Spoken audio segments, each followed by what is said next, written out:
Good afternoon. My name is HeaRt. My presentation today is on the humanity of human resources, putting the heart back into HR.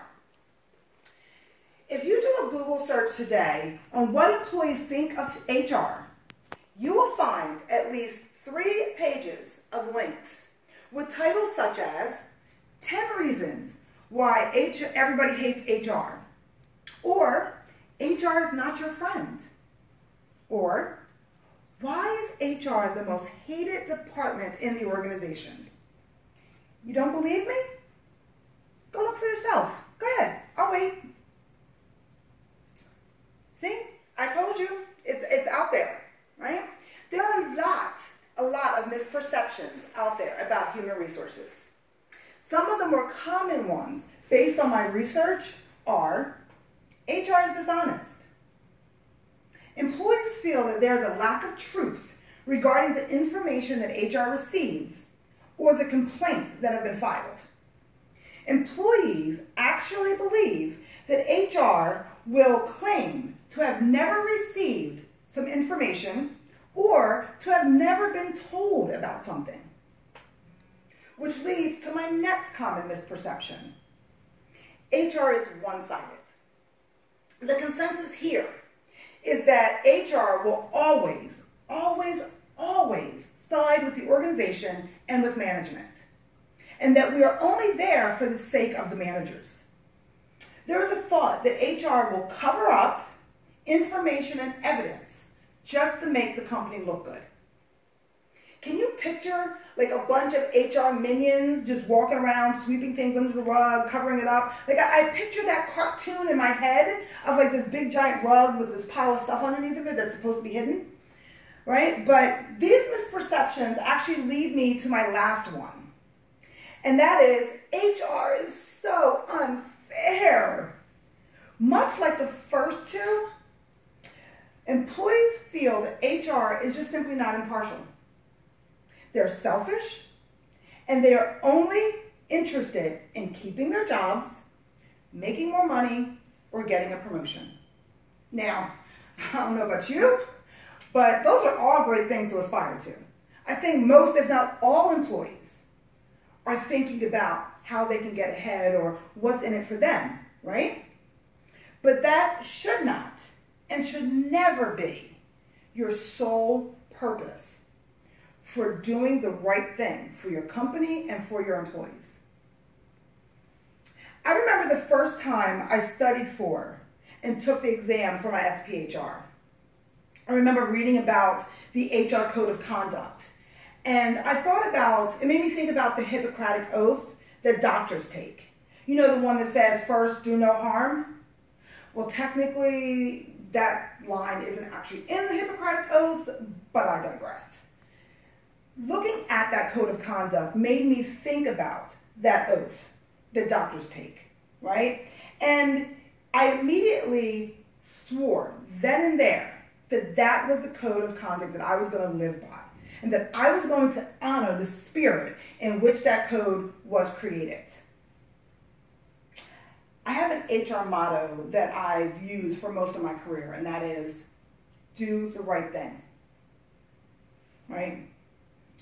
We may not always like what we need to do. Our employees may not always like what we need to do. Our companies may not always like it. But it is imperative. If you are not in HR to do what's right, you are in the wrong career field. In speaking with employees over the years, I've heard a lot of common themes around the opinion people have of HR. They feel like we're largely seen as too bureaucratic. We're only interested in policies and in policing employees. We are just administrative personnel with no impact to the bottom line. Or, here's my favorite, I know you guys have all heard this. We are a non-revenue generating function that just pushes paper, right? It's believed that we constantly bottleneck processes and we revel in telling managers no. And the only time HR is visible is when there's trouble. such as when there's a termination or some type of disciplinary action. We are seen as the enemy who constantly misleads employees and lacks confidentiality. Of these various misguided views, I think the most troubling is the fact that there is a thought that HR has poor practices when it comes to investigations, hiring, and promotions. That a lot of HR professionals are ignorant to the law, or they're not following their own policies and practices, right? You know the old do as I say, not as I do approach? That's the thought that they have. Even more troubling is the thought that we just blindly take the manager's side on things. We take their word. Or that we constantly side with the organization or with the manager when it comes to investigations or complaints.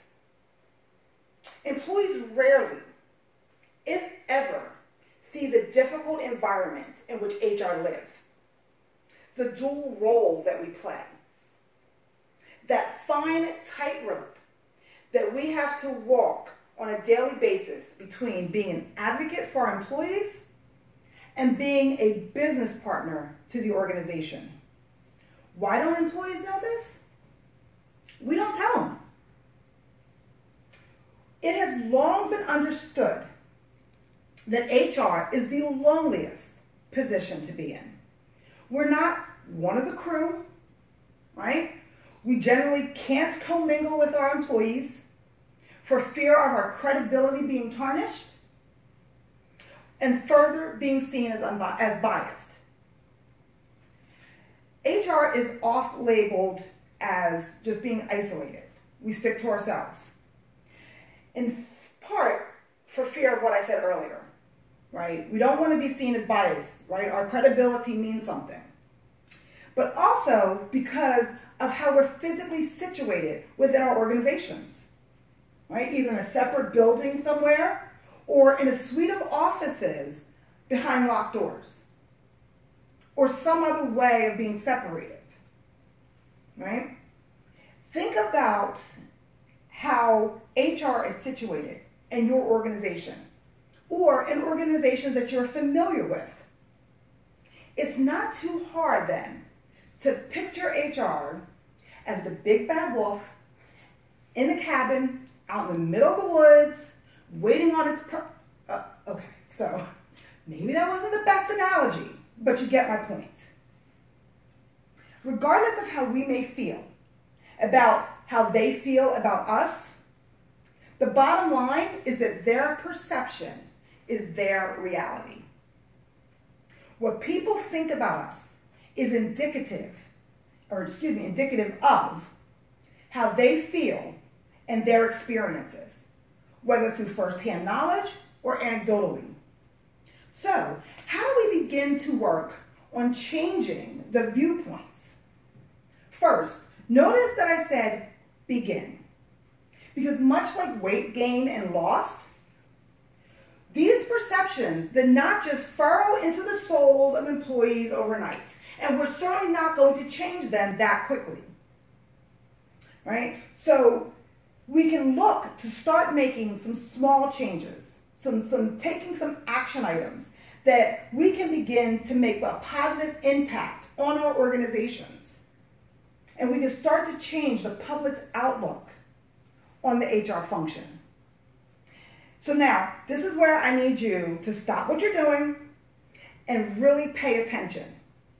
Put down your phones, stop writing your grocery list, stop texting your husband about what you're going to do later on today, and I need you to listen to me because this is important. We are not miracle workers. Repeat after me. We are not miracle workers. All right? So, as much as we would love to just be able to fix everything and make everything right, we don't have a magic spell or a potion that will just make it all better. Because trust me, if we did, my kids would be well behaved, My husband would be home cleaning and nothing but his boxers. I'd have a housekeeper. You get my point, right? But it doesn't work that way, okay? Sometimes employees feel like we can just wave a magic wand and just do whatever it is that they want us to do. Besides the fact that this is just impractical, there are also certain laws that bind our hands when it comes to doing what employees request of us. Things such as the National Labor Relations Act and the EEOC, as just some examples. So, Rachel, what can we do when employees come to us and complain about work conditions or their pay, or claim their coworker is just being so mean to them and they don't know what to do? That's a true story. You can listen. Hear what your employees have to say. Be exactly what your role is to be. A resource and a guidance. Right? Be objective. Offer sound guidance, something as simple as, have you talked to your manager? Go back and let them know what the problem is, see what they have to say. Or just simply providing them with resources that could potentially assist them. Be visible. If you remember something that I said earlier, I stated that the only time employees feel like they see HR is if something bad is going to happen. This should never be the case. Get to know your employees. Welcome them into the organization. Get out and walk the floor. Speak to them.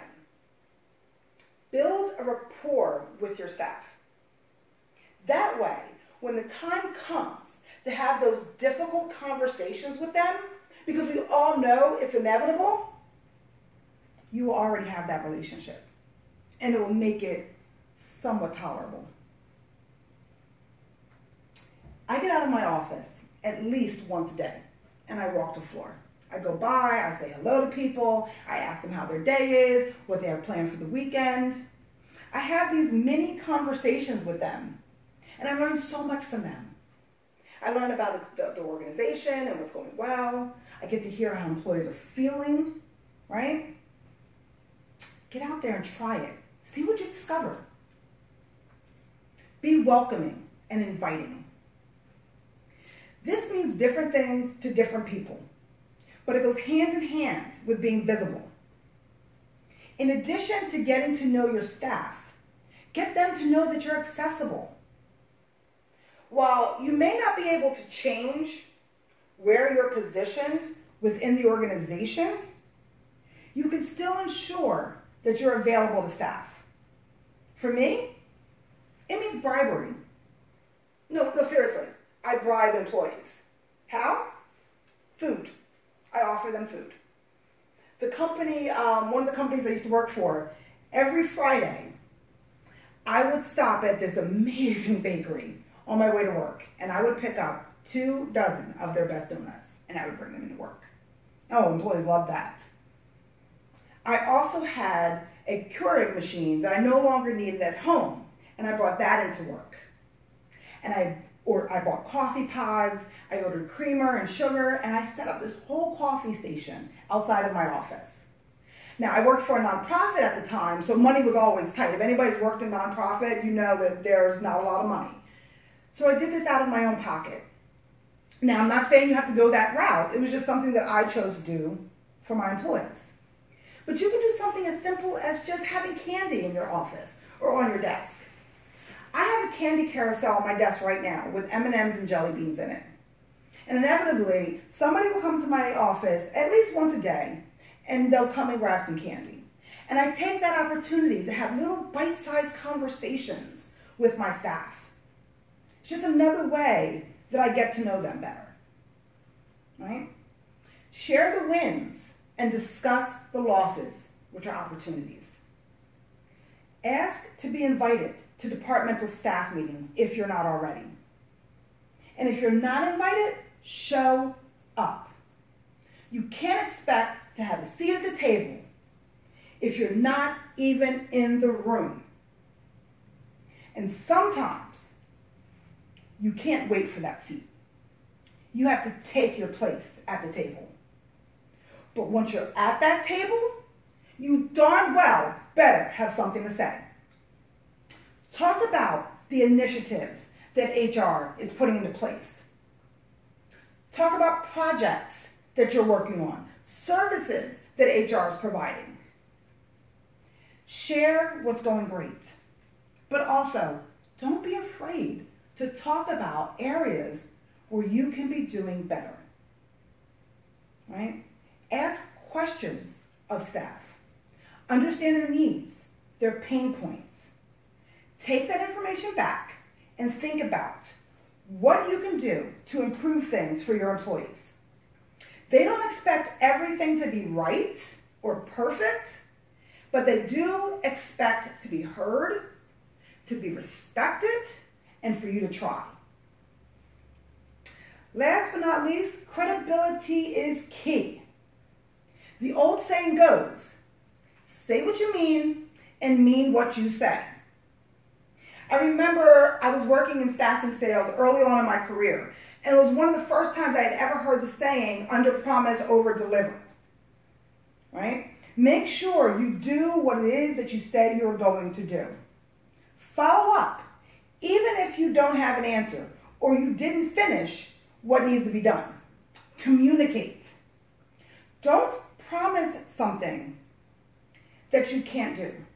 Or if you promise something in good faith and then realize that you're not going to be able to deliver on that, well, guess what? Communicate.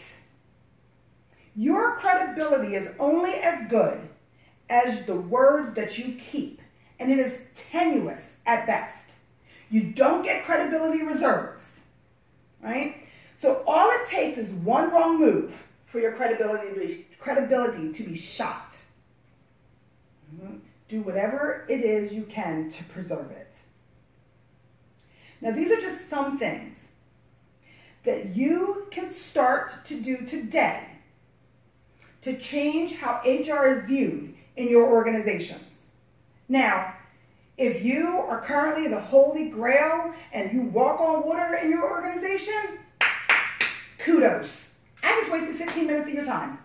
But if you're like the rest of us and you have some work to do, then start thinking about small ways that you can have a huge impact. Thank you.